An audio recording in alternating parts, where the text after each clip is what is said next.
Bapak Ibu yang dimuliakan Allah Subhanahu wa taala, marilah kita lanjutkan kajian kita pada pagi hari ini.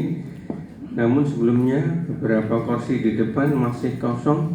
Berkenan Bapak Ibu yang di belakang untuk maju. Monggo. Gampang nek ngejoke cah TK nggih. Alhamdulillah.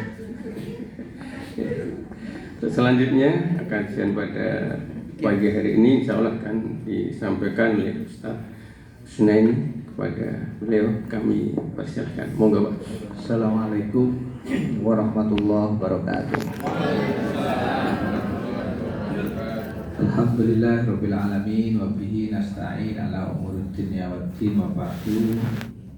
Bapak Ibu para pimpinan Ahmadiyah yang saya hormati, hadirin hadirat, terima kasih pada pagi hari ini kita, terutama saya Pak, baru pertama saya kesini nih.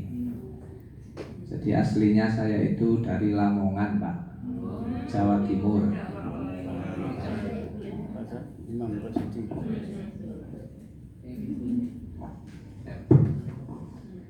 Jadi aslinya saya itu Lamongan, Jawa Timur. Nah, terus sekolah di Surabaya.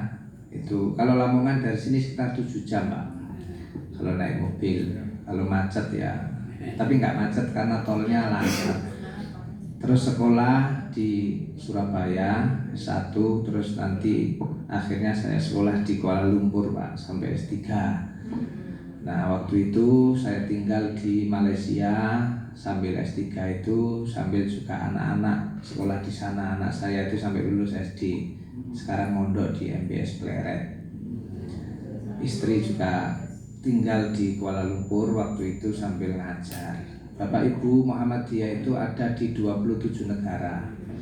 Kalau di luar negeri itu namanya PCIM, Pimpinan Cabang Istimewa Muhammadiyah. Kalau yang Aisyah berarti Pimpinan Cabang Istimewa Aisyah, PCIM dan PCIA.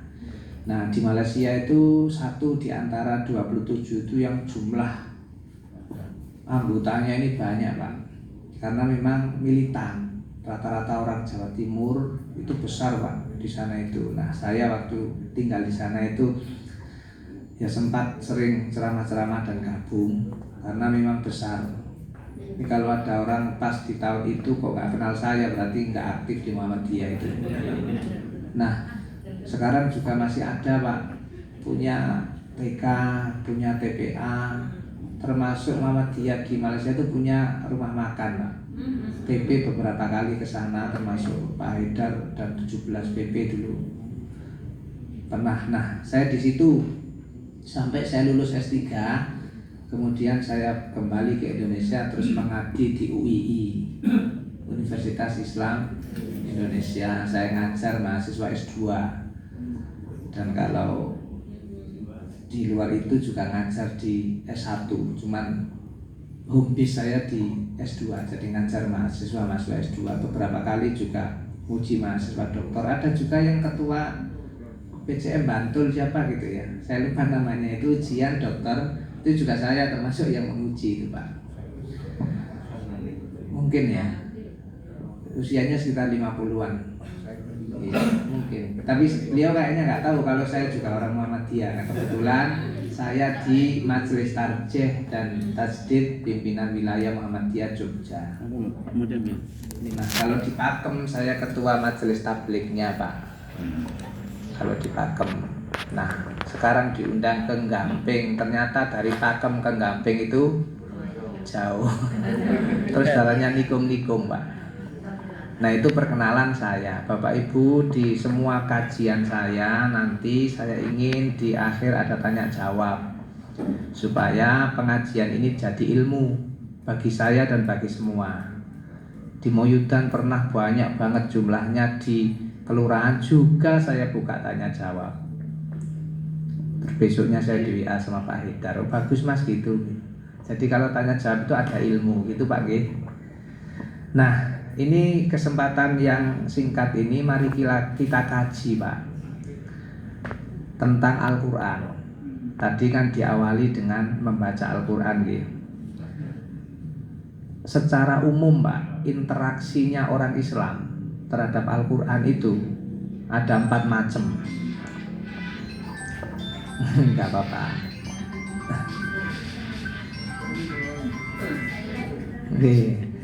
Jadi ini pelan-pelan Al-Quran itu kalau didefinisikan Pak, artinya bacaan yang sempurna. Al-Quran itu secara bahasa begitu artinya. Kenapa? Karena memang diturunkan oleh Allah melalui Nabi. Terus nanti sampai kepada kita Pak. Ini tujuannya supaya dibaca. Kalau kita lihat sejarah Pak, nabi-nabi sebelum Nabi Muhammad itu mukjizatnya hampir semuanya itu berupa kesaktian, kadigdayan. Misalnya Nabi Ibrahim Pak dibakar itu enggak panas. Nabi Isa bisa menghidupkan orang mati. Nabi Musa itu malah canggih, tongkat dilempar jadi ular. Tapi Nabi Muhammad yang merupakan penghulu para nabi, mukjizatnya bukan itu, tapi Al-Quran. Kenapa? Karena di dalam Al-Quran itu isinya ilmu Pak. Manusia modern orang gumun dengan kadigdaya. Kalau jenengan lihat orang bisa narik truk kan paling jenengan bilang itu pesulap, limbat. Orang modern itu tunduknya dengan ilmu. Kenapa kita itu kalah dengan Yahudi Pak? Ilmu jawabannya. Jadi manusia modern itu tunduk, bisa berjaya maju ilmu. Makanya kayak Haji Ahmad Dahlan pertama kali dakwah yang dibangun itu ilmu melalui sekolah, panti. Orang bikin rumah sakit itu memang tempat berobat, tapi bisa bikin itu karena apa Pak? Ilmu. Bayangkan kalau kedokteran itu nggak tumbuh di Indonesia, nggak ada rumah sakit. Indonesia ini termasuk negara yang jumlah dokternya kurang. Makanya perlu banyak anak-anak didorong. Termasuk Muhammadiyah juga punya beberapa fakultas kedokteran. Itu ilmu Pak. Kapan-kapan kalau ada kesempatan kita kaji hubungan ilmu dengan iman. Itu ada hubungannya. Sehingga nggak benar kalau orang bilang, oh kalau guru atau ilmu fikih itu ilmu dunia, kalau ilmu teknik sipil atau kedokteran ilmu dunia, kalau yang pertama tadi ilmu akhirat itu salah. Kapan-kapan aja itu. Sekarang masalah Al-Quran dulu. Nah Al-Quran turun isinya ilmu karena manusia modern terangkat derajat martabatnya dengan ilmu. Nah kemudian karena Al-Quran itu bacaan Pak, perlu interaksi, perlu dekat orang Islami dengan Al-Quran. Yang kalau dirumuskan, kalau dilihat, disimpulkan tuh Pak, ada 4 tingkatan kedekatan orang dengan Al-Quran. Ada berapa Pak? Bu? 4. Ini ilmu Pak, kajian ilmu. Jangan bilang dapat pahala enggak ya, semuanya dapat. Al-Quran itu enggak usah dibaca, disenangi saja kita dapat pahala. Ada cucu kita baca, terus kita itu senang saja, padahal kita nggak bisa baca nih, itu pahala untuk kita. Jadi kalau Al-Quran itu nggak usah ditanya, kalau gini dapat pahala pasti, sudah otomatis itu, karena ini kalam Allah. Banyak Pak, nanti saya sebutkan dalil-dalilnya ya, supaya mantap. Yang pertama Pak, tingkatan yang paling sederhana interaksinya orang dengan Al-Quran itu membaca tapi nggak ngerti artinya. Ada Pak di kalangan umat Islam? Banyak. Wong 60 tahun sholat ditakoi subhana rabbiyal a'la kuwi artine apa ya mbuh. Pokoke subhana rabbiyal a'la. Ono lagu Arab isinya cinta. Orang Indonesia nggak ngerti, dikira sholawat amin amin. Kan ada di YouTube Pak. Karena saking nggak ngertinya itu Pak, dikira semua yang berbahasa Arab itu sholawat. Padahal enggak Pak. Ini teman saya orang Arab, waktu saya kuliah di Malaysia itu marah pun ya dengan bahasa Arab. Ingat Abu Lahab dikumpulkan Nabi waktu awal-awal dakwah terbuka, dikumpulkan, dikenalkan Allah. Abu Lahab marah, bilang tabban laka ya Muhammad. Tabban laka itu miso Pak. Kalau di sini gitu, celakalah kamu Muhammad. Kamu alihada jama'tana. Apakah untuk ini saja kamu kumpulkan saya dan teman-teman ini, terus dibalas sama Allah, tabat yada Abi Lahab wa tab. Bukan Muhammad yang celaka, tapi Abu Lahab dan istrinya. Gitu loh. Itu kalimat marah itu. Jangan diamin. Surat Tabat itu surat kutukan Allah kepada Abu Lahab. Jelas nggih? Nah, tapi banyak orang itu membaca Al-Qur'an nggak ngerti artinya, satu hari satu juz umpamanya ya, satu hari satu halaman. Apakah dapat pahala? Dapat. Kata Nabi, satu huruf 10. Kalau Al-Fatihah ya beratusan, karena banyak. Seperti tadi ini udah banyak Pak pahalanya. Dan ini kebiasaan bagus Pak, membaca Al-Quran meskipun nggak ngerti artinya di awal acara ini bagus. Ini namanya tilawah. Napa Pak? Tilawah. Jadi tilawah adalah membaca Al-Quran ning ora ngerti artine, tujuane golek pahala. Jelas nggih? Niki sing paling sederhana. Tilawah itu Pak, supaya bisa bener, satu harus ngerti ilmu tajwid. Nek nun ketemu fa itu gimana? Itu harus ngerti. Itu perangkat alat untuk bertilawah dengan baik. Yang kedua, harus ngerti ilmu gharaib.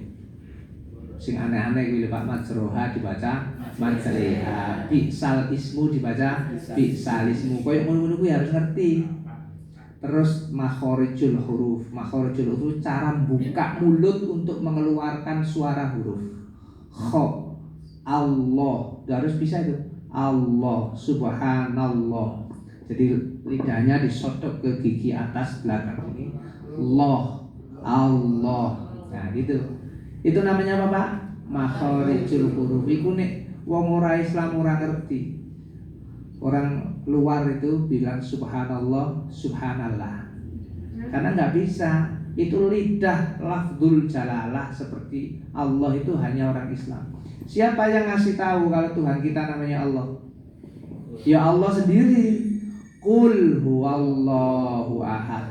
Kok kandhani Muhammad, nek Tuhanmu kuwi jenenge Allah dan Dia Ahad, Maha Esa. Yang ngomong siapa? Ya Allah sendiri. Innani anallahu fa'budni. Aku Allah ini jenenge Allah, sembahlah aku. Jadi nama Allah itu bukan ciptaan manusia, itu nama dari Allah. Jelas nggih? Jadi jangan bingung kok Tuhannya namanya Allah. Ya memang itu Allah sendiri yang bilang. Banyak ayat-ayat di Al-Qur'an. Qul huwallahu ahad, apa nggih? Niku surat napa artine? Al-Ikhlas. Kok nggak ada kata ikhlas di dalamnya? Muga jenengan memaknai ikhlas itu keliru. Dianggap ikhlas itu pokoknya timbang ngewehi 100.000, nggak mau. Sing penting ngewehi 1.000. Padahal ikhlas bukan itu. Jadi kalau ditanya apakah di dalam surat Al-Ikhlas itu ada makna ikhlas? Ada, tapi jenengan saja yang memaknai ikhlas dengan kondisi bahasa Indonesia itu dikira podo karo bahasa Arab. Nanti saya jelasin. Dikira ikhlas iku nek nyumbang ora apa-apa 100.000 daripada 1 juta ning ora. Itu ikhlas. Dianggap ngono, padahal enggak. Ikhlas itu Pak adalah beribadah mung ke Allah saja, dengan motivasi yang lain boleh, tapi motivasi pertamanya harus Allah. Ada enggak di surat Al-Ikhlas makna itu? Ada. Allahus somad, minta tolong itu ke Allah, tapi ke orang lain juga boleh. Cuman yang paling pertama adalah Allah. Itu ikhlas namanya. Lam yalid, Allah enggak melahirkan, berarti kan tunggal. Walam yulad, dan tidak dilahirkan, berarti fokus hanya Allah sendirian. Itulah maknanya ikhlas. Bukan kok ngajar nggak usah dibayar, ikhlas itu salah, ngawur itu namanya. Bukan itu makna ikhlas. Jadi tilawah itu Pak dapat pahala, tapi tidak dapat ilmu. Kenapa kok tidak dapat ilmu? Karena nggak ngerti artinya Pak. Jenengan Pak ke Mekah haji umroh, ketemu sama Syekh pinter banget dari Arab.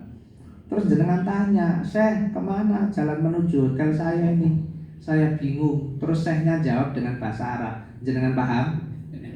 Tetap bingung atau ada pencerahan? Nah, karena nggak tahu Persis kaya ngono kuwi Pak, nek kita hanya melakukan tilawah. Diwaca pahalanya dapat tapi ilmunya tidak. Berarti tilawah apa cukup atau ditingkatkan? Ditingkatkan. Apa maneh nek tilawah ora iso tambah nemen iku. Jadi kita harus sedih Pak kalau anak-anak umpamanya Pak ya enggak bisa tilawah. Maca Al-Qur'ane ora iso. Harus sedih. Tadi cara membaca Bapak ini bagus, dipotong-potong jadi orang tua bisa mengikuti pelan-pelan gitu loh Pak, seperti tadi loh. Itu penting loh Pak, pahalanya dapat meskipun kita nggak dapat ilmu. Nah supaya dapat ilmu naik Pak, kita harus membaca sambil melihat terjemahan. Panjenengan usahakan kalau ada Al-Quran, cari yang ada terjemahannya Pak. Terjemahan itu bukan Al-Quran. Yang Al-Quran yang berbahasa Arab. Makanya kalau panjenengan, ini HP Pak ya, terus di dalamnya ada aplikasi Al-Quran, bener gak? Ada terjemahannya juga. Kita saku masuk toilet umpamanya kamar mandi nggak apa-apa, karena ini bukan mushaf. Penyentuh ini nggak usah wudhu Pak. Kalau menyentuh mushaf lebih baik wudhu. Bedane NU dan Muhammadiyah apa? Kalau NU ora oleh nek ora wudhu, nek Muhammadiyah umpamane dalam keadaan junub atau haid ora bisa wudhu ora apa-apa. Nek ditakoni Muhammadiyah apa menganjurkan nyentuh Al-Quran harus dengan wudhu? Ya iya kabeh Pak yo. Jangan dibolak-balik dikira nek Muhammadiyah nyentuh Al-Quran ora usah wudhu jare sapa? Sama Muhammadiyah juga begitu, beda nih. Nek dalam kondisi terpaksa junub haid, Muhammadiyah tetap membolehkan kita memegang mushaf. Tapi kalau membuka HP nggak ada satu ulama pun yang berfatwa suruh wudhu, karena ini bukan mushaf. Jelas nggih? Ini Pak, jadi kadang itu fatwa-fatwa itu cara memahaminya yo kleru. Dihaur akhirnya Muhammadiyah ketok elek. Sing apik itu sing NU. Padahal yo gak Pak, Muhammadiyah iki orang ngawur, teliti. Kadang sosialisasi ke bawah sing kurang. Masyarakat salah paham. Terus dikira Muhammadiyah itu ngawur, nggak ngerti. Wah itu pinter-pinter Pak, coba sekali-kali datang ke majelis kaji. Oh pinter-pinter. Jari Muhammadiyah ora iso maca kitab, itu Muhammadiyah ponakan jenengan. Nah, mulai datang ke tempat-tempat diskusi fatwa di PWM atau PP apalagi, pinter-pinter Pak. Jangan menghina Muhammadiyah ora iso ngaji, ora iso maca kitab. Itu Muhammadiyah tetangga panjenengan. Ini Muhammadiyah di Jogja iki wah. Dokter ora iso maca kitab piye? Gitu Pak nggih. Jenengan jangan percaya kalau dibilang orang itu. Ada lagi yang bilang Muhammadiyah orang ngerti usul fikih. Ngawur wong iso ngrumusno KHGT bareng kok gak ngerti usul fikih iki piye?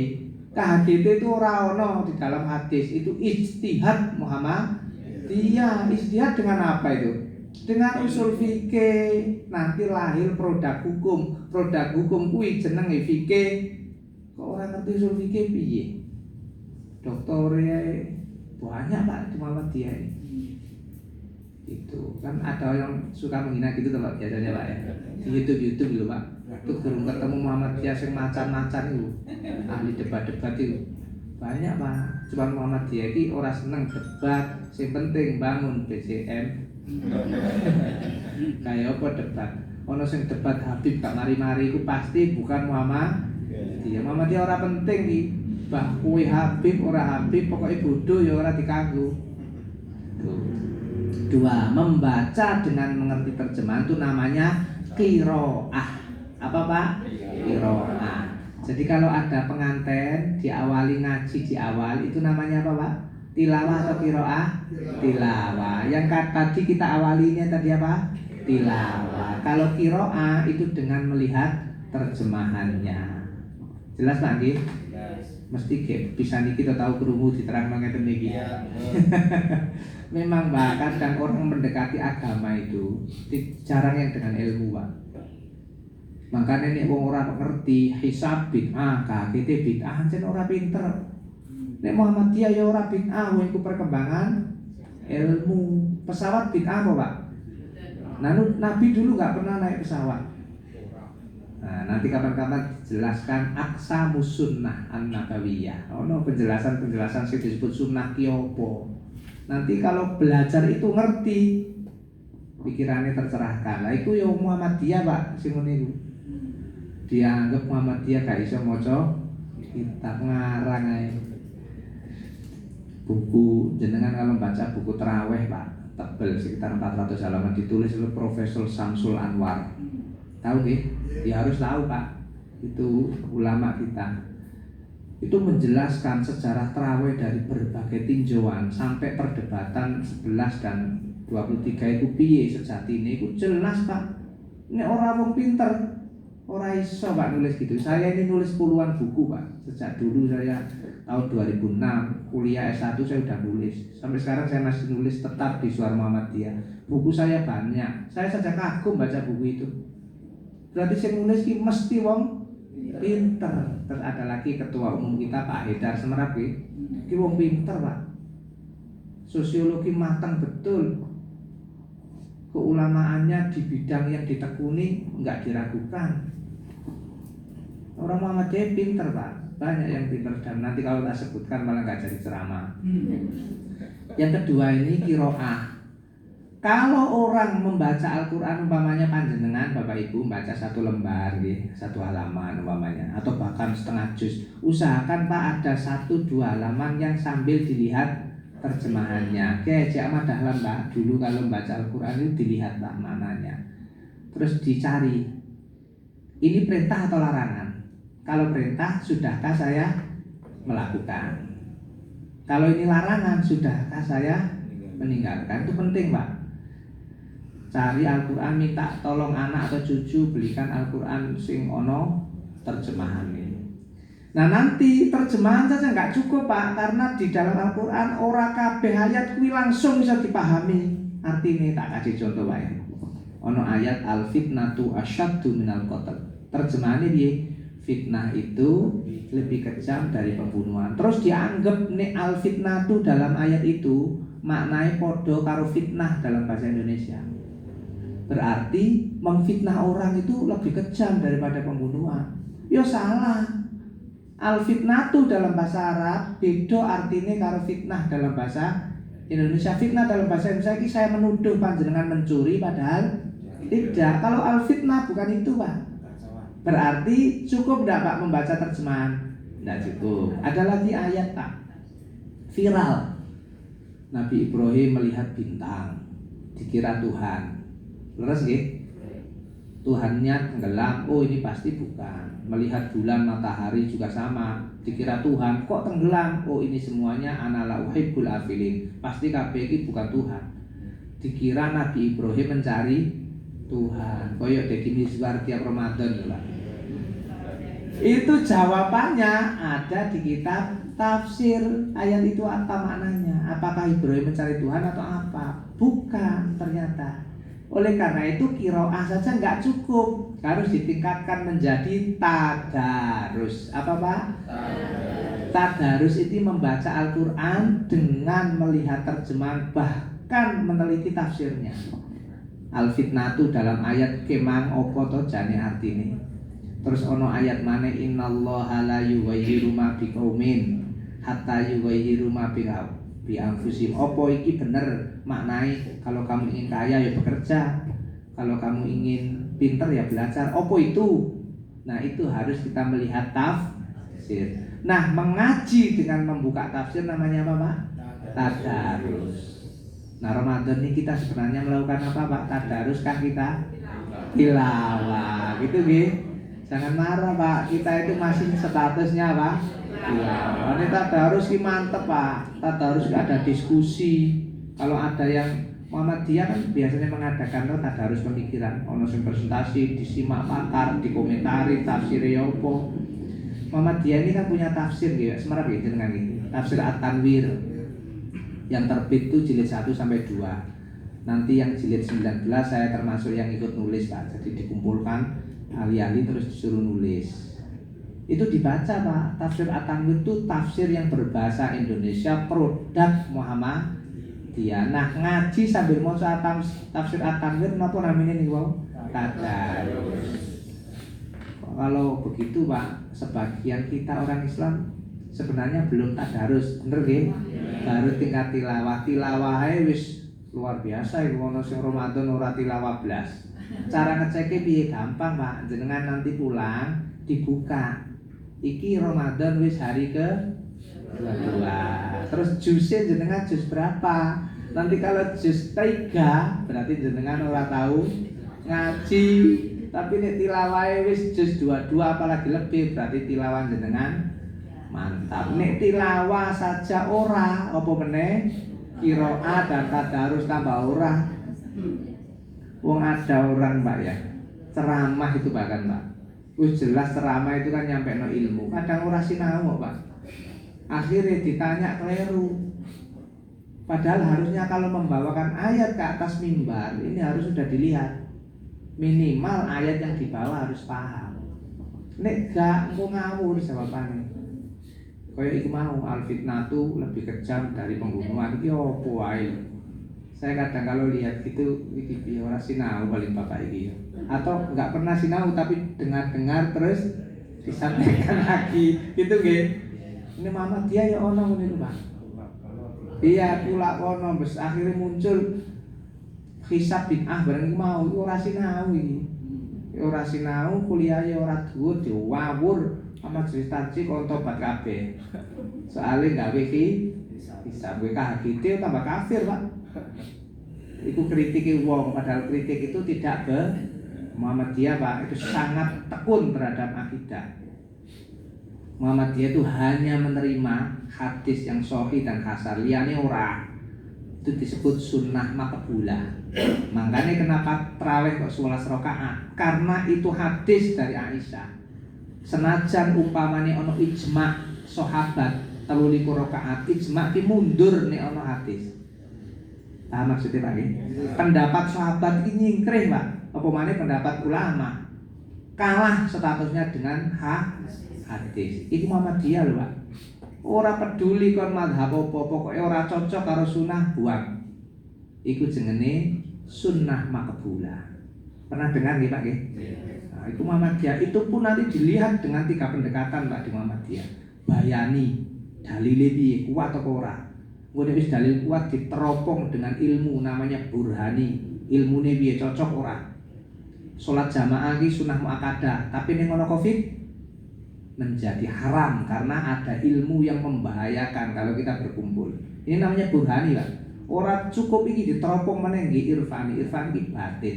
Piye perasaanmu kok salat berjamaah padahal sementara yang lain sedang long distance untuk mencegah ini. Berarti nek kon jamaah padha karo melebur usahane wong sak Indonesia. Itu namanya irfani, Pak. Oh niku nek gak Muhammadiyah ora paham, Pak. Diantar pokoknya musik haram. Ono ae poligami sunah. Ora belajar ngawur. Sadar wajib. Nek ora sadaran berarti maksiat. Lain Mbak ning ngono iki. Dapat gak ngono gak dibuka ilmu hadis, makanya perlu kuliah. Pendekatannya ono 3. Nanti ada 17 prinsip macam-macam Pak. Tambah gak selesai nanti. Nah di PCM Pak, pakem saya ngisi untuk pimpinan setiap bulan 8 sekali. Ya kayak gitu-gitu. Dan pimpinannya ngerti mulai dari ketua PCM sampai ke bawah. Ya saya juga nggak ngerti, pura-pura ngerti gitu Pak. Sharing aja. Tapi kan yang lain nggak mau, saya suruh gantian. Jangan saya terus gantian, nggak mau Pak yang lain. Ini komen saya aja. Ya wis gak apa-apa. Ketua PCM-nya kan namanya Pak Agung Nugraha. Kalau di Pakem semalam gitu. Itu setiap selapan ngadakan kajian untuk pimpinan. Saya mengkaji masalah tarjih kayak gini-gini nih. Ben ngerti orang Muhammadiyah, ben gak ikut yang mereka itu. Muhammadiyah tambah disalahno Pak. Nah, terus tadarus ini penting karena Al-Quran itu nggak bisa semuanya dipahami lewat terjemahan. Qiraah saja nggak cukup, harus tafsir. Contoh Pak, saya kasih lagi yang gampang banget. Bismillahirrahmanirrahim. Di situ ada 2 sifat Allah, Ar-Rahman dan Ar-Rahim. Itu harus tafsir Pak, harus tadarus untuk memahami itu. Ar-Rahman ini loh Pak contohnya. Allah itu sayang nang sapa wae. Ada koruptor Pak, terus beli sate pakai uang korupsi, satenya tetap enak atau pahit Pak? Enak gitu. Kalau koruptor berangkat umroh naik pesawat, kira-kira pesawatnya pasti jatuh atau belum tentu? Nah itu namanya rahmat. Kuwabeh dikei Pak, bah wong maksiat, bah orang, itu semuanya dikasih. Itu namanya rahmat Allah. Nipu aja bisa jadi penguasa lama. Bohong saja bisa jadi. Ya nggak saya teruskan gitulah pokoknya Pak. Jadi memang rahmat Allah itu luas kepada mukmin wa ghairil mukmin. Yang kedua ada rohim. Kalau rohim tidak Pak, itu hanya milik orang beriman. Ingat Abu Bakar pernah bersembunyi di gua waktu hijrah sama Nabi. Terus ketahuan ada bayangan orang kafir berkuda. Abu Bakar kan takut. Gimana ini kalau sampai dibunuh? Terus kata Nabi, la tahzan innallaha ma'ana. Iku omongan Nabi sak kecap, Abu Bakar langsung adem hati nih Pak. Itu namanya rohim. Pernah Nabi duduk-duduk di bawah pohon, didatangi orang kafir, Muhammad, kalau kamu saya tebas sekarang, siapa yang menolong kamu? Nabi jawab, Allah. Begitu Nabi ngomong Allah, pedangnya langsung jatuh Pak. Itu rahimnya Allah, tapi jangan dipraktekkan Pak. Kita yang ngomong, kok tambah ditebas tenanan. Karena kualitas yang ngomong beda Pak. Nabi itu nek ngomong, terus membuat orang itu grogi. 1 bulan orang berperang melawan Nabi, 1 bulan sudah grogi. Nek kita ya ora Pak. Wong kita iki sik doyan tengkleng barang. Lurus nih Pak. Jangan dikit-dikit sama Nabi seadoh Pak. Itu dengan tadarus. Kita itu sik rokok, Muhammadiyah sik rokok ngebut piye to? Kok ape kaya Nabi. Nabi Muhammad jauh Pak. Nabi Muhammad itu manusia yang laisa kal bashar, menungso ning ora kaya menungso. Yang keempat, tingkatan yang tertinggi di atas tadarus Pak. Ada yang namanya tadabbur. Nah, tadabbur. Jadi tilawah, qiraah, tadarus, tadabbur. Nek tadabbur ini nih Pak. Kita ada masalah, bagi waris umpamanya bingung, terus buka Al-Quran. Maksudnya itu mencari jawaban. Kalau kita nggak bisa bahasa Arab, cara buka ya tanya Ustadz. Nanti Ustadz ben buka, nih Ustadz ora iso kok sekolah. Kon sekolah UMY dan PUTM ngono cek pinter terus nanti bisa buka. Oh ya satu lagi PUTM kan mencetak banyak ulama Pak. Tahu nggih PUTM nggih di Kaliurang. Kok dibilang nggak bisa bahasa Arab piye? Saya kan sering ke PUTM Pak. Teman-teman PUTM pinter Pak. Nah, tadabbur itu juga menjelaskan kepada kita bahwa tidak semua masalah itu ada jawabannya. Contoh Pak, dari mana jenengan tahu kalau nanti kita udah meninggal itu ada hari akhir? Dari mana? Dari Al-Quran. Faman takulat mawazinuhu fahuwa fi 'ishatir radiyah wa amma man khaffat mawazinuhu fa ummuhu hawiyah. Nanti semua ditimbang, nek kebaikannya abot lebu swarga, nek kebaikannya ringan lebu neraka. Allah hanya nimbang kebaikan. Disebut di ayat itu tadi keburukan? Tidak. Keburukan tuh orang ditoleh sama Allah. Yang dilihat kebaikannya. Nek berat masuk surga, ringan masuk neraka. Artinya kita sebagai manusia harus niru Allah. Nek ketemu orang jangan fokus pada keburukannya, diambil sisi baiknya. Itu namanya hikmatul Quran. Ngono Pak cara memahami ayat. Ada orang pinter, gak usah orang lah, pasangan aja, bojone wayu tapi rodok males masak, ora apa-apa, dinikmati ayune. Duwe mantu ganteng tapi rodok lalian nek naruh apa-apa, ya ora apa-apa, dinikmati gantenge mau. Ojo dicari mantu sing ganteng, duwite akeh, karire mapan, ora ono Pak. Ngono iku.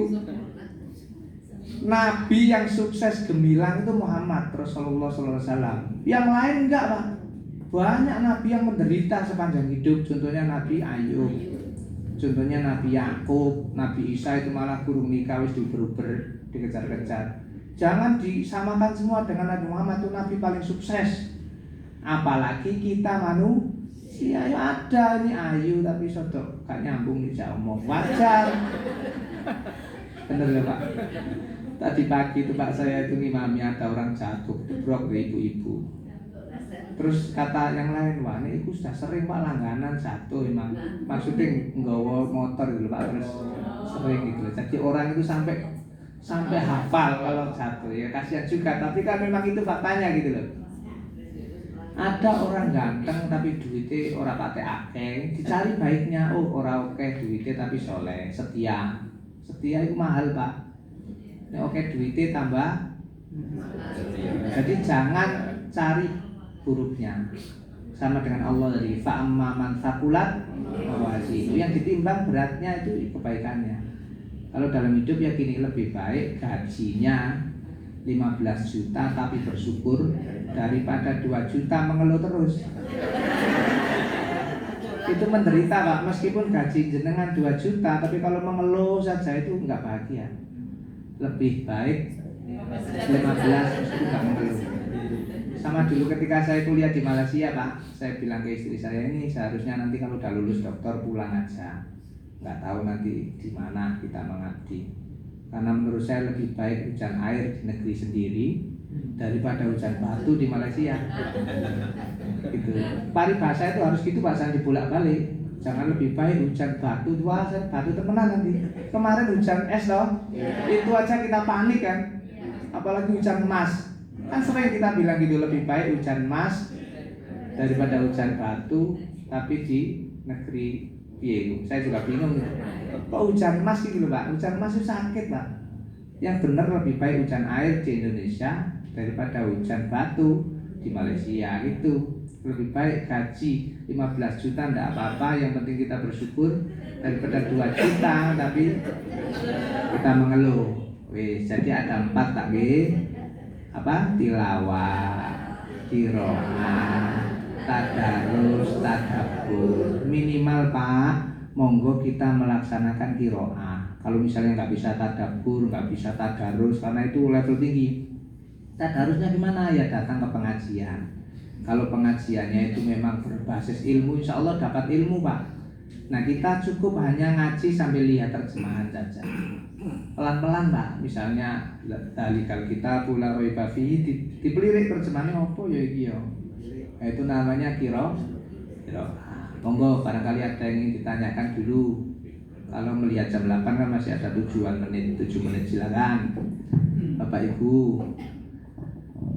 Barangkali ada. Iya, monggo Ustaz Pak. Oke, monggo. Assalamualaikum warahmatullahi wabarakatuh.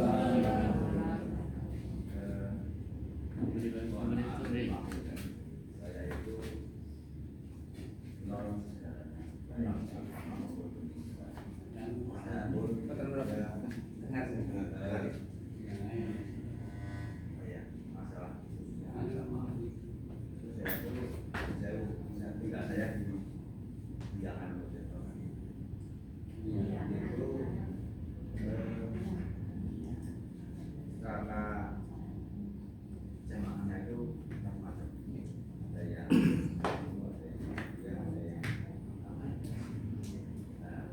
yang saya tanyakan Pak Ustaz, khususnya saya sekarang saya juga setiap pagi ngaji, kalau mengenai kajian Ustaz dari mana-mana betul tidak. Nah, ini belum maksud tapi ada.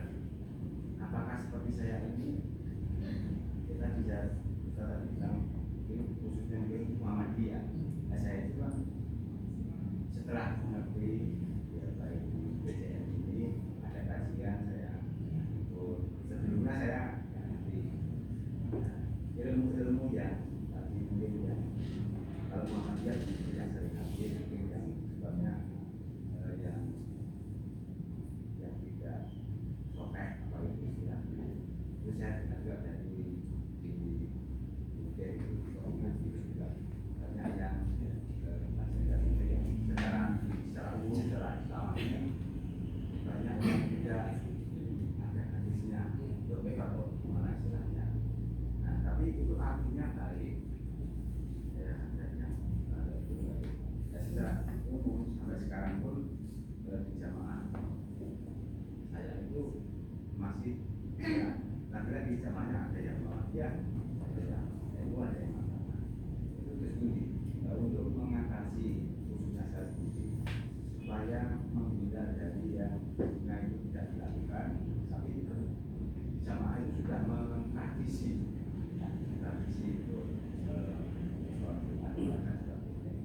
Terima kasih.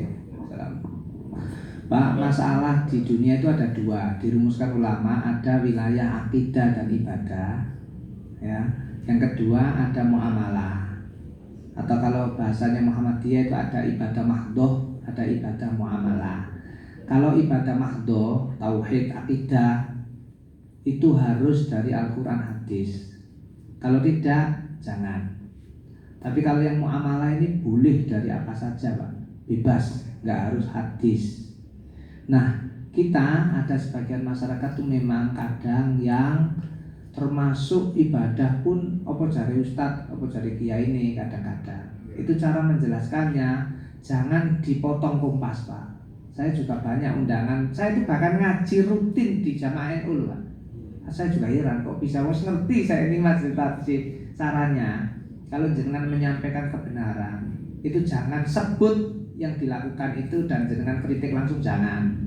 Sampaikan saja ajaran yang benar. Contoh dukun pakai logika, Pak, terus nanti dimasukkan hadisnya, ayatnya. Meskipun nggak usah ngomong ini dari majelis tarjih, nggak usah. Saya kalau pengajian di majelis tarjih kabeh, Pak, tapi kata omong nih. Biasanya kita menentang tradisi yang dibenci itu kalau bahasa kita itu to the point, kasar, terus nyalahke. Nah gitu, Pak. Kok tahu lah, karena saya di NU juga nggak ada masalah. Saya bilang jatilan kuwi haram. Datangkan kiai ini iso ngarani jatilan sunnah, suruh dialog sama saya 15 menit aja. Ngene iso menang lawan saya jatilan sunnah, aku tak ikut kiai itu. Nah kecuali kalau jatilannya itu dijadikan perubahan, mangani roti umpamanya, terus sampah sing kotor-kotor ditelan akhirnya bersih, itu jatilannya jadi apik. Tapi ini perempuan kita kelein joget-joget terus ditonton, mana ada ustadz yang bilang itu sunnah, suruh sini. Itu saya pidato gitu itu di Jamaah NU, Pak, sampai des katanya. Oh iya bener itu pikir itu logika masuk. Itu yang saya pakai sebenarnya buku PHIWM. Budaya dalam Muhammadiyah itu ora apa-apa ning gak oleh melanggar 4, ora oleh maksiat, doror, ifsad dan ba'in anillah. Muhammadiyah toh. Tapi gak tak sebutkan tembak itu dengan ilmu atau manhaj Muhammadiyah. Tapi orang tak sebutkan, tak sebut ngono wong NU gak belum terima, Pak. Itu carane, Pak nggih. Itu masalah jatilan. Contohnya akeh, Pak. Saya sebut misalnya tarawih 23 rakaat. Saya bilang itu ijma betul, tapi ijma dengan hadis mana lebih kuat, itu kan logika, Pak. Orang yang mikir, oh iya. Yang kedua, jenengan nek tarawih 23 rakaat harus konsisten loh. Karena takfik di NU tidak boleh. Berarti jenengan capek, ngantuk, lelah harus 23 rakaat. Jangan ikut Muhammadiyah pas giliran tarawih. Mikirlah terusan. Nah kayak gitu, Pak. Tentu nggak semua langsung berubah, Pak. Tapi ada yang sudah masuk pemikirannya, terus dikit-dikit itu bisa ngerti. Nggak bisa manusia langsung berubah, Pak. Mungkin kita memperbaiki istri atau anak aja lama. Pelan-pelan, Pak. Jangan langsung das gitu. Nggak bisa, pelan-pelan, sabar. Nah nanti disitulah dakwah. Itu, Pak, insya Allah. Makanya bisa diisi dengan kajian-kajian yang meskipun isinya Muhammadiyah tapi orang usah disebut silakan, Pak. Assalamualaikum warahmatullahi wabarakatuh. Saya bertanya kepada Ustaz, setelah dari S3 di Malaysia, kenapa memilih tidak ke UNJ atau Wadi? Kenapa memilih UI? Terima kasih. Enggak, Pak. Waktu itu memang wah ini pribadi banget, nggak enak saya cerita di umum, Pak. Intinya saya kesana itu sudah konsultasi dengan banyak pimpinan, nggak usah tak sebut lah, Pak. Jadi saya sudah konsultasi ke pimpinan-pimpinan di Muhammadiyah gitu. Tapi saya nggak enak nyebut, Pak. Nyebut nama-nama janganlah. Intinya gitu. Berarti saya kesana itu sudah tahu. Bahkan saya 3 bulan di sini saya dipanggil oleh Pak Ketum, dijak ketemu, tanya perasaan orang gitu, gitulah, Pak. Intinya gitu. Yang kedua, memang waktu itu UI butuh Dan jangan lupa Pak, di dalam UII itu banyak sekali tokoh Muhammadiyah. Satu saat saya ketemu Pak Samsul Anwar dan Pak Yayan, dibilang, yo koyo ngono iku sing apik. Saya juga di UIN, justru Muhammadiyah harus menyebar kemana-mana. Ojo UMY, sikut-sikutan koncone dhewe ndak. Ternyata di UI juga banyak Pak. Gitu. Saya menyarankan, termasuk sering Pak Haidar kan bilang, bila perlu ada kader kita yang ekspatriat Pak, diaspora. Misalnya jadi dosen di Malaysia, di Singapura, apa ada Pak? Banyak. Ketua PCIM Malaysia itu Pak Profesor Sony. Orang yang ganteng, masih muda, kakak saya dikit. Kok di Malaysia ora apa-apa? Itu dengan menyebarkan gagasan. Nek gak ono Profesor Sony, saya yakin Muhammadiyah Malaysia nggak semaju ini Pak. Terus Pak nggih, saya juga di UI dengan doakan. Tapi saya kalau di Muhammadiyah tetap Pak, setiap Selasa di mana ini? Di majelis tarjih, tetap di Pakem nggak ada yang nggak kenal saya kecuali nggak aktif. Pasti kenal Pak. Ini nanti malam saya harus ngisi Pak, pesantren lansia iktikaf 2 hari di Kaliurang. Itu orang Pakem semua gitu. Dan banyak dari UII misalnya Pak, karena saya ini di MBS Pleret, saya kan ketua komite. Saya sering menggunakan kesempatan pengabdian dosen di UII, saya bawa ke Pleret. Misalnya ngirim dosen, memberikan pelatihan. Pleret gratis karena dosennya dibayar kampus. Nah itu kan manfaat Pak. Nek saya di UMY belum tentu saya bisa melakukan itu. Gitu loh Pak. Intinya nek masuk kemanapun kudu pinter gelari dhuwur. Karena nek itu nanti tanda tangannya itu mandi. Gitu loh Pak, intinya ngono Pak. Jenengan kalau punya anak didorong. Kalau jenengan anaknya umpamanya jadi dosen di Malaysia terus nggak apa-apa Pak. Yang penting dia udah doktor apalagi profesor. Anek cuman pegawai rendahan ya ora usah ado-ado ning kene ae. Gitu Pak nggih. Aman insyaallah Pak. Ya, monggo Pak. Assalamualaikum warahmatullahi wabarakatuh. Alhamdulillah, ya habis subuh ini saya qiraat. Sudah kami awali dengan ta'awud. Tapi dalam qiraat itu Pak, mesti ngantuk itu loh. Itu kayaknya gimana supaya kita ngantuk? Pak, semua kebaikan itu pasti bikin ngantuk, bikin capek, apalagi kalau rutin. Ada Nabi ditanya gimana supaya kebaikan itu disenangi Allah. Jawaban Nabi, adwamu hawa inqallah. Kamu lanjutkan aja secara istiqomah meskipun dikit. Nah, kembali ke ngantuk.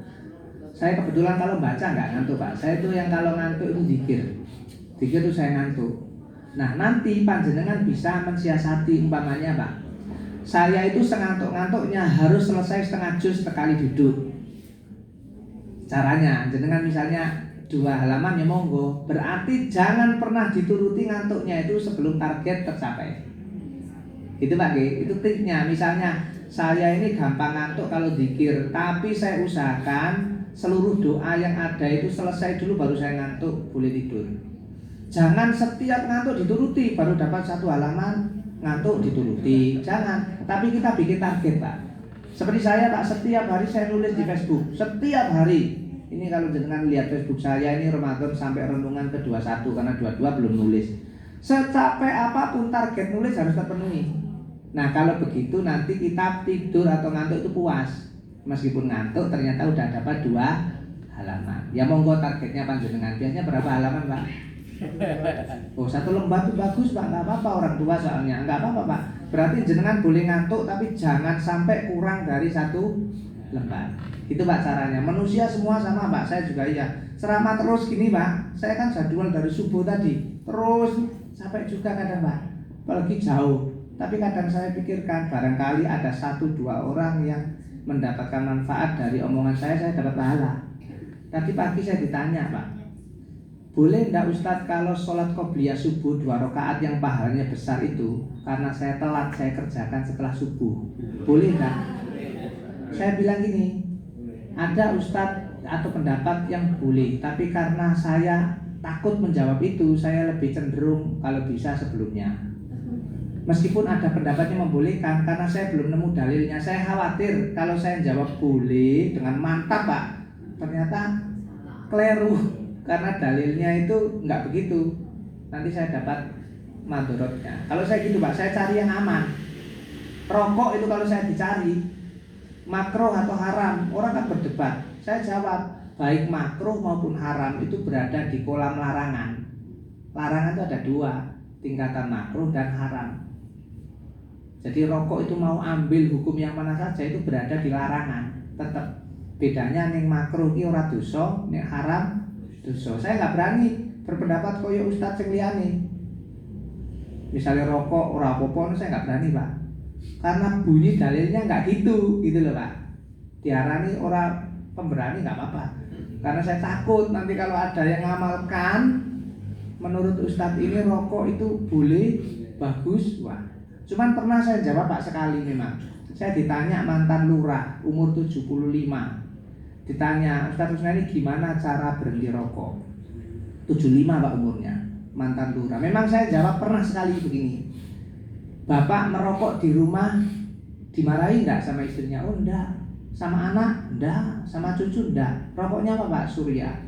Terus gimana Pak Rusnani saya itu rokok terus? Saya jawab memang begini.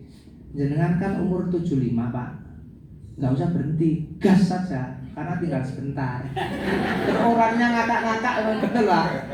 Orangnya ketawa, nggak malah tersinggung. Saya bilang 75 itu kan tinggal sebentar lagi, jangan berhenti Pak, digas saja. Toh tidak dimarahi istri. Assalamualaikum warahmatullahi wabarakatuh. Bapak Ibu,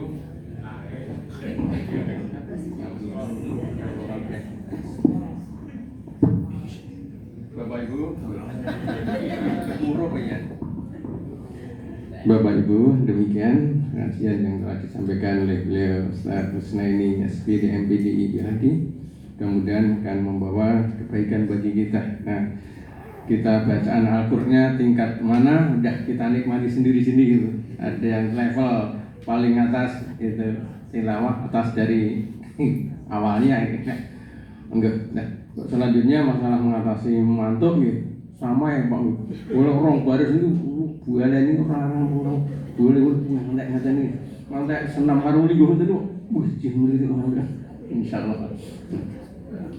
Bapak Ibu, untuk Sabtu besok tanggal 29 itu sementara kita sudah mukan di off kan dulu yang dekat. Kemudian nanti yang tanggal 4 April insya Allah nanti kita nunggu kami koordinasi dengan PCM-nya. Sementara ngerti nih Pak jadwal nih untuk tanggal 29. Oh 2 kali ngomong. Nah,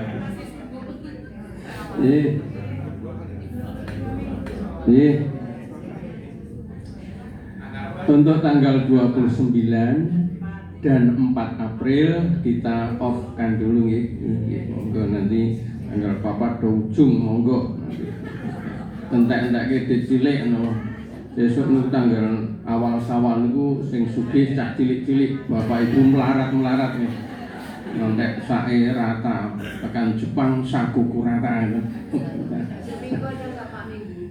dalam Seminggu ada nggak? Ada. Ini yang kami sampaikan khusus yang Taman Surga ini ya, hari Sabtu tanggal 29 Maret dan tanggal 4 April sementara off dulu, nanti kita lanjut di tanggal 11 dan seterusnya. Bapak Ibu, marilah kita akhiri kajian pada pagi hari dengan doa kafaratul majlis bersama-sama. Subhanakallahumma wa bihamdika asyhadu an la ilaha illa anta astaghfiruka wa atubu ilaik. Alhamdulillahirabbil alamin.